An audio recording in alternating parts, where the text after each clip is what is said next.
Look, starting the year with a health goal is a great way to kick things off strong. But to make sure your New Year resolution sticks, it's all about turning those goals into everyday habits. That's why we are joined by Matt Dengler, licensed nutritionist and owner of RXRD Nutrition, and he's here to share some goals, again, to not only make these just goals, but habits. That's the key thing. Look, we talked before in the commercial.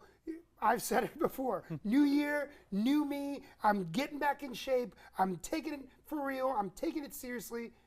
But sometimes after a month, after maybe a month and a half, it can get a little hard.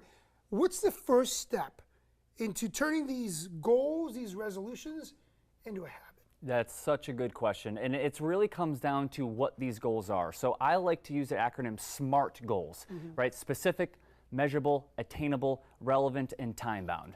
Now, just saying, I want to lose weight, that's very general. It's too hard to focus. So we say, how much weight do you want to lose? Be specific, 10, 20, 30 pounds. Make it measurable. How are you going to measure that progress?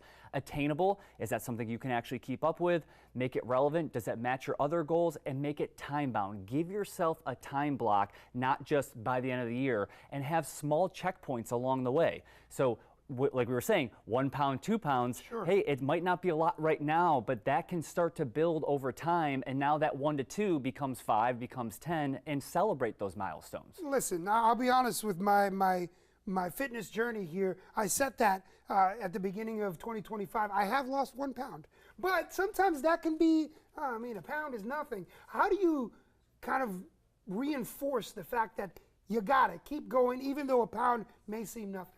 Well, it's just about a little bit of progress, right? And so like you said, 1 pound might not be a lot right now, but that 1 becomes 2, 2 becomes 3, sure. Right? That starts adding up. And then you gain a little bit of motivation, a little bit more inspiration, right? And then if you find somebody to do this with, that can also be your cheerleader, make it your accountability buddy, somebody who's got similar goals with you, and then you guys can keep that up and keep that fire going. Look, there's a lot of diets out there, there's a lot of things, hey, do this, hey, do that, you can lose weight, and they may be effective in the short term, but why are they not as effective when you're thinking about turning it into a habit and you're thinking about long-term goals? Yeah, because they're too hard, right? A lot of these fad diets that we hear about, we read about, social media, is that it's so extreme. There's such big sweeping changes that it's just too hard to keep up for the long haul. So I always like to have my clients do small little changes along the way, because that's something you can actually obtain. It's not about perfection, it's about consistency.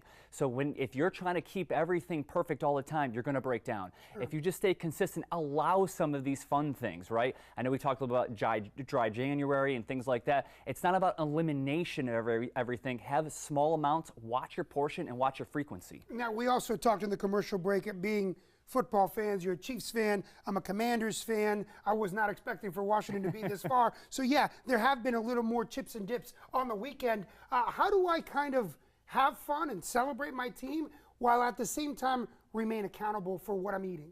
Yeah, so just keep it to that one thing, right? So it's not about cheat days, cheat weekends. They're too long, they're too general. The gap can be too wide. So instead, hey, while this game is on, I'm going to enjoy these things.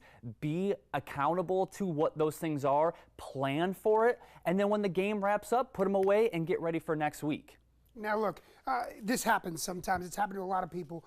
When you're done and you went and you had the slice of pizza and you had the pizza roll and maybe you had a bad weekend and you said, well, it's over now, so might as well throw in the towel. How do you avoid from throwing the towel, and even though you had a bad couple of days, get back and get right? Yeah, because again, it comes down to consistency, and it's not perfection. It's okay to have these days. You're going to have these days, and just roll with it, right? Because we have to know that there will be speed bumps, right? There will be obstacles along the way. If we know what they are, we can plan for them, and then that way they're not these big things that are going to blow everything up. So understand that you like to watch the game. You're going to have a couple beers. You're going to have some of the nachos. Sure. Have it, enjoy it, and move on. Turn the page, next chapter, and let's look forward. I want to put your information up on the screen so people know where to find you. And I also want to ask, give the people a little sense of what RxRD Nutrition does and how you can help them. Yeah, for sure. We are a private practice right here in South End, and we help people one-on-one with coming up with a one-on-one customized nutrition plan just for them.